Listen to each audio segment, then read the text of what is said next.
ಪರವಾಗಿ ರೈತರ ಪರ ಹೋರಾಟದಲ್ಲಿ ಒಂದೆರಡು ಮಾತುಗಳನ್ನ ಆಡುತ್ತೇನೆ. ಇಟ್ಟೆಲ್ಲ ರೈತರು ಇಲ್ಲಿ ಅವ್ರಿಗೆ ಓಟ್ ಹಾಕಿದಾರೆ, ನೀವು ಯಾವ್ದೇ ಕಾರಣಕ್ಕೂ ಅಂಜಕ್ ಹೋಗ್ಬೇಡ್ರಿ. ಯಾಕಂದ್ರೆ ನಮ್ಮಿಂದ ಅವರಿಂದ ನಾವಲ್ಲ, ಅವರಿಂದ ನಾವಲ್ಲ. ಯಾಕಂದ್ರೆ ನಮ್ಮಿಂದ ಅವ್ರು, ಯಾಕಂದ್ರೆ ನಾವು ಅವ್ರಿಗೆ ಓಟ್ ಹಾಕಿರ್ತು. ಓಟ್ ಹಾಕುವಾಗ ಹೆಂಗ್ ಭಿಕ್ಷಾ ಬೇಡ ಓಟ್ ಹಾಕ್ಸ್ಕೊತಾರ. ಈಗ ಇಟ್ಟೆಲ್ಲ ರೈತರು ಇಲ್ಲಿ ನಿಂತಾರಲ್ಲ, ಅವ್ರ ಅನ್ನ ತಿಂತಾರ ಬೇರೆ ತಿಂತಾರ, ಅವ್ರ ರೈತರು ಮನುಷ್ಯ ಎಲ್ಲ ಎಂದೂ ಉದ್ಧಾರ ಆಗಂಗಿಲ್ಲ. ನೀವು ಒಟ್ಟ ಬೆಳೆ ನಿಗದಿ ಆಗೋರ್ಗೆ ಯಾರ ರೈತರು ಒಟ್ಟ ಎಲ್ಲೂ ಹೋಗಕ್ ಹೋಗ್ಬೇಡ್ರಿ. ನಿಮಗ ಇಟ್ಟೆಲ್ಲ ರೈತರು ನನಗೊಂದ್ ಬಾ ಖುಷಿ ಅನಿಸ್ತತಿ.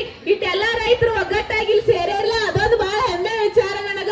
ನೀವು ಒಟ್ಟ 3500 ರೂಪಾಯಿ ನಿಗದಿ ಆಗೋವರೆಗೆ ಒಟ್ಟ ಎಲ್ಲೂ ಹೋಗಕ್ ಹೋಗ್ಬೇಡ್ರಿ. ನೀವ್ ಯಾವ MLA ಇರ್ಲಿ, ಯಾವ ಮುಖ್ಯಮಂತ್ರಿ ಇರ್ಲಿ, ರಾಷ್ಟ್ರಪತಿ ಇರ್ಲಿ, ಯಾರಿಗೂ ಅಂಜಕ್ ಹೋಗ್ಬೇಡ್ರಿ. ಯಾಕಂದ್ರೆ ನಮ್ಮಿಂದ ಅವರಿಂದ ನಾವಲ್ಲ, ನಮ್ಮ ಮನೆಯನ್ನ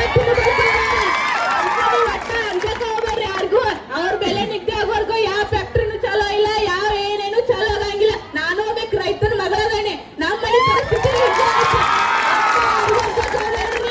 ಒಟ್ಟ ಅವ್ರ ಬೆಲೆ ನಿಗದಿ ಪರಿಸೋರ್ಗೆ ನೀವು ಎಲ್ಲೂ ಹೋಗಾಕ ಹೋಗ್ಬೇಡ್ರಿ. ಎಲ್ಲ ರೈತರ ಇಟ್ಟೆಲ್ಲ ಕೂಡ್ಯಾರಂದ್ರೆ ಅದಕ್ಕೊಂದು ನ್ಯಾಯ ಸಿಗೋ ತಕ್ಕ ನೀವು ಎಲ್ಲೂ ಹೋಗಾಕ ಹೋಗ್ಬೇಡ್ರಿ.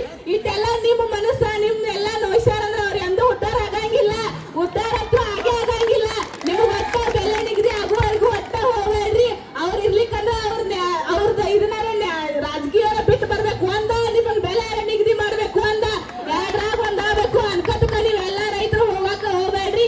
ಯಾವ ರಾಷ್ಟ್ರಪತಿ ಆಗ್ಲಿ, ಮುಖ್ಯಮಂತ್ರಿ ಯಾರು ಅನ್ಕಕ್ಕ ಹೋಗ್ಬೇಡ್ರಿ. ಯಾಕಂದ್ರೆ ಅವರಿಂದ ನಾವ್ ವಿದ್ಯಾರ್ಥಿನಿಯರು ಹಾಗೂ ನಮ್ ಗುರುಗಳ ಪರವಾಗಿ ನಾ ಮಾತಾಡತ್ತೀನಿ. ಕಬ್ಬಿನ ಬಿಲ್ 3005 ರೂಪಾಯಿ ನಿಗದಿ ಆಗಬೇಕು.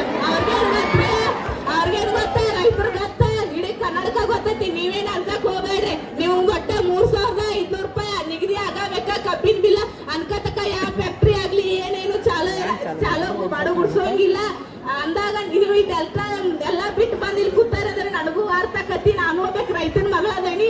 ನೀವು ಒಟ್ಟ ಕಬ್ಬಿನ ಬಿಲ್ ಆಗುತ್ತಕ್ಕ ಎಲ್ಲೂ ಹೋಗಾಕ ಹೋಗ್ಬೇಡ್ರಿ. ನಿಮ್ಗೆಲ್ಲ ಊಟದ ವ್ಯವಸ್ಥೆ ಅಂತೂ ಮಾಡ್ಸ್ಯಾರ. ಇಲ್ಲಿ ಅದು ಇಲ್ಲೇ ಒಟ್ಟ ಕಬ್ಬಿನ ಬಿಲ್ ನಿಗದಿ ಆಗುತ್ತಕ್ಕ ಎಲ್ಲೂ ಹೋಗಾಕ ಹೋಗ್ಬೇಡ್ರಿ. ನಾವು ಉದ್ಧಾರ ಆಗುದು, ರೈತರಿಗೆ ಲಾಭ ಆಗುದು, ಬೆಲೆ ತಗೋದು ಸಕ್ಸಿದ್ದು. ದಯವಿಟ್ಟು ತಮಗೆಲ್ಲರಿಗೂ ತಾಳ್ಮೆ ಇರಲಿ, ಯಾರು ಕೂಡ ತಾಳ್ಮೆ ಕಳ್ಕೊಬೇಡ್ರಿ. ಇದು ಲೇಟ್ ಇಲ್ಲ, ಇವತ್ತು ತೆಪ್ಪ ನಾಳೆ ಕಬ್ಬಿನ ಬಿಲ್ 100ಕ್ಕೆ 100 ಘೋಷಣೆ ಆಗುದು ಸಕ್ಸಿ.